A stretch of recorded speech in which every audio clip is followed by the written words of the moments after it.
تو پھر انشاءاللہ وہ دن دور نہیں کہ آپ کا بچہ خود صاحب کرامت بنے اور آپ کے بچے کی ہر دعا قبول ہو اور آپ ایک نیک بچوں کے جو ہے آپ والد بنے یا والدہ بنے، یہ آپ کی خوش بختی ہو۔ آپ غور کریں کہ سرکار غوث اعظم رضی اللہ تعالیٰ عنہ نے جب سفر کیا ہے تو ان کی والدہ نے ان کو سفر کرنے کے لیے کس غرض سے بھیجا تھا؟ غرض صرف ایک تھی، تعلیم لینا، صرف تعلیم لینا، مقصد ان کا صرف تعلیم لینا۔ بہنیں ہماری سنیں گی، ہماری مائیں بہنیں جو بھی ہیں، اور جب تعلیم لینے کے لیے آپ نے گھر سے روانہ کیا تو مشہور واقعہ ہے نا، میں اس واقعے کو بتانا نہیں مقصد میرا ہے، میرا مقصد کچھ اور ہے بیان کرنا۔ 40 اشرفیاں CD، یہ بہت مشہور بات ہے، ڈاکو ملے، بہت مشہور بات۔ بھیجا کس غرض سے تھا؟ تعلیم لینے کے لیے۔ اب جب آپ کسی کو تعلیم لینے کے لیے بھیجیں گے مدرسے میں تو آپ تربیت کیا کریں گے؟ کہیں گے بیٹا جانا، استاد کا ادب کرنا، قاعدے سے پڑھائی کرنا، محنت کے ساتھ جو ہے اپنی پڑھائی میں دل لگانا اور لاپرواہی مت کرنا، استاد کا ادب کرنا، یہ تربیت ہوتی ہے۔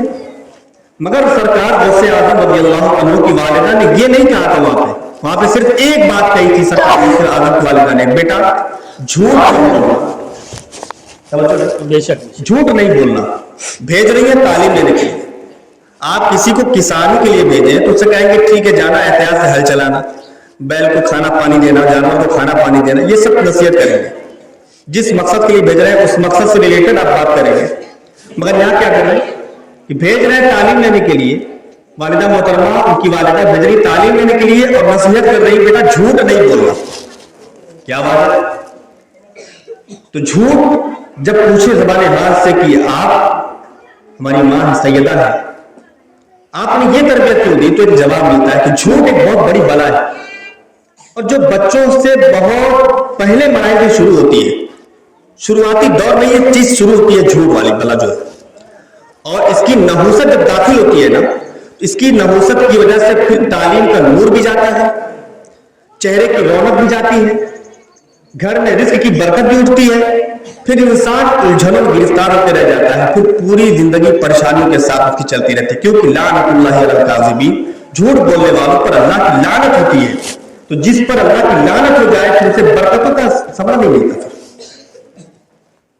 ایک چیز کہا کہ بیٹا جھوٹ نہیں بولنا، اور سرکار غوث اعظم نے اس پر عمل کر کے دکھایا۔ جھوٹ سے جب بچے ہیں برکت کیا ہوئی؟ برکت کیا ملی؟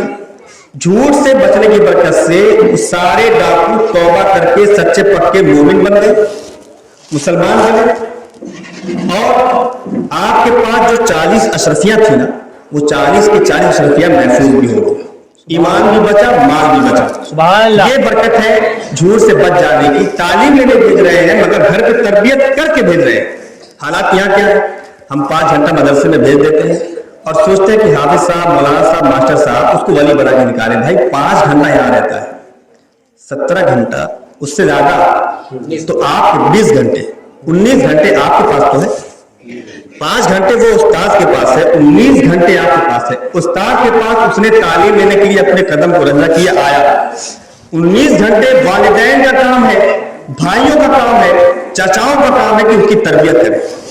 بیٹا تمہیں استاد کا ادب کیسے کرنا ہے، استاد کی بات کیسے ماننی۔ ایک میں کل پڑھ رہا تھا کہ ہارون رشید بہت بڑے بادشاہ تھے، بہت بڑے بادشاہ تھے، انہوں نے اپنے بیٹے کو بھیجا ہے تعلیم لینے کے لیے، مامون رشید نام، تعلیم لینے بھیجا۔ کسی وقت میں جب تعلیم کا کچھ زمانہ گزرا ہے، ایک دن دورہ کرتے گزرے ہیں، توجہ رہے، دورہ کر رہے ہیں تو کیا دیکھتے ہیں کہ استاد صاحب وضو فرما رہے ہیں اور ایک ہاتھ سے ان کا بیٹا، بادشاہ کا بیٹا ہے، وضو کا پانی گرا رہا ہے۔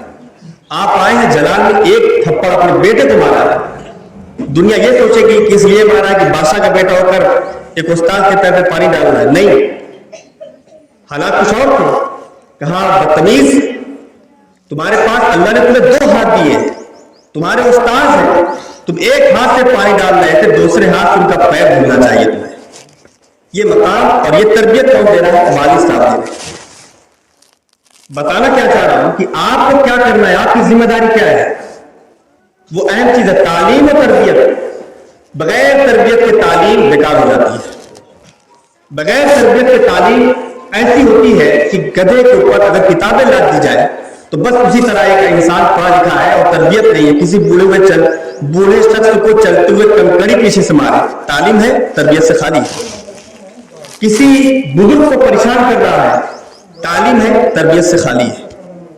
کسی ماں بہن کو غلط نگاہوں سے وہ چوراہوں پر لٹوں پر بیٹھ کے دیکھ رہا ہے، اسے پتا ہے کہ یہ چیز گناہ ہے، کیا وجہ ہے کہ نہیں چھوڑ رہا ہے؟ تربیت نہیں ہوئی۔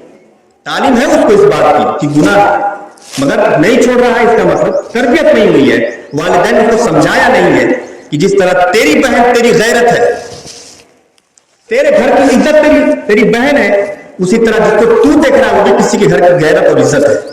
یہ تربیت تھی، ہم نے سمجھایا نہیں۔ اور وہ جانوروں کی طرح اپنی آنکھوں کو پھاڑ پھاڑ کر کسی کی عزت کو تار تار کرتا ہے، سوچتا ہے وہ بہت ہیرو، تو تربیت سے خالی ہے۔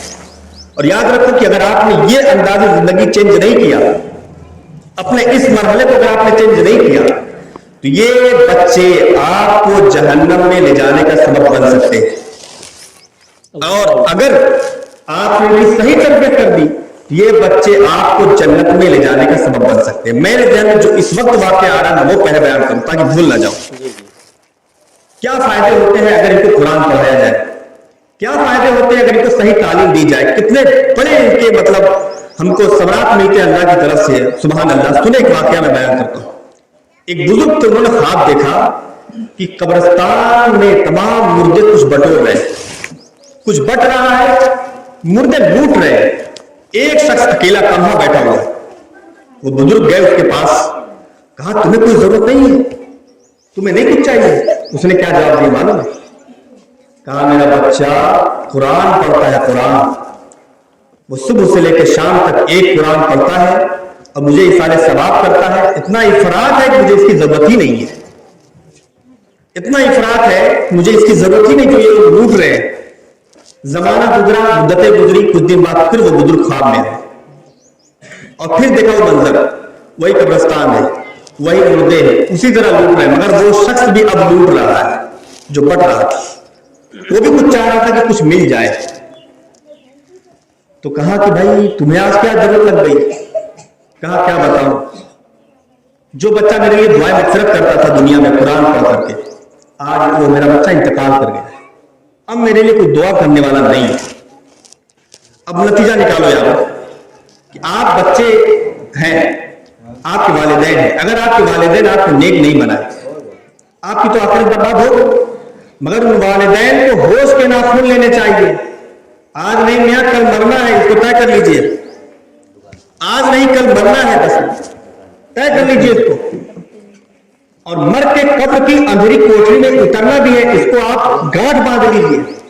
اتر جانے کے بعد ایک روایت سے مفہوم ہے کہ مردے لوگوں کی دعاؤں کا اس طرح انتظار کرتے ہیں جس طرح سمندر میں ڈوبنے والا کسی کا انتظار کرتا ہے۔ اللہ اللہ، کتنی شدت کی تکلیف، کتنی تکلیف سے بھری یہ دنیا ہے میرے بھائی، اور تکلیف سے بھری وہ بھی دنیا ہے اگر ہم نے اپنے حال کو اچھا نہیں کیا۔ وہیں پر والدین اگر اس بات پر غور کر لیں کہ ہم نے اپنے بچوں کے ساتھ کھلواڑ نہیں کرنا ہے، ان کی آخرت تو بچانی ہے، کیونکہ قرآن کا حکم ہے قوا انفسکم، اے ایمان والو اپنی جانوں کو اور اپنے گھر والوں کو اس آگ سے بچاؤ جس کا ایندھن آدمی اور پتھر ہے۔ ان کی صحیح تعلیم اور تربیت کا انتظام کرنا ہماری خود کی ذمہ داری ہے۔ اب ایک شخص ہے زمانے سے وہ جہنم کی وادیوں میں، جہنم کے عذابات وہ جھیل رہا ہے، مگر کبھی کوئی زمانہ آتا ہے، بزرگ دیکھتے ہیں کبھی جہنم میں ہے، مگر کچھ زمانے کے بعد پھر دیکھتے ہیں جنت کی کیاریوں میں، پوچھتے ہیں اللہ سے کہ اللہ اب کیا ماجرا ہے؟ پہلے تو جہنم میں تھا، اب یہ جنت میں ہے، بہت شارٹ کر کے بتا دیں اس کو۔ تو اللہ نے فرمایا کہ اس کا ایک بچہ تھا، جب انتقال ہوا تو اس کا بچہ جو ہے وہ پیٹ میں تھا، اس کی شریک حیات تھے، وہ پیدا ہوا ہے، اس کے بعد سے اس نے اس کی تربیت کی، اس کو صحیح تعلیم دی ہے۔ وہ بچہ جب پہلے دن مدرسے میں گیا ہے تو پڑھا بسم اللہ الرحمن الرحیم، تو میری رحمت کو گوارا نہیں ہوا جس کا بچہ دنیا میں مجھے رحمان اور رحیم کہے، میں اس کے باپ کو جہنم کی آگ میں جلا۔ یہ برکتیں بھائی، ہمیں اس بات کی فکر کرنی ہوگی, اس بات کے بارے میں ہمیں سوچنا پڑے گا کہ ہمارے بچے تعلیم اور تربیت دونوں صحیح طریقے سے نہیں پا رہے ہیں.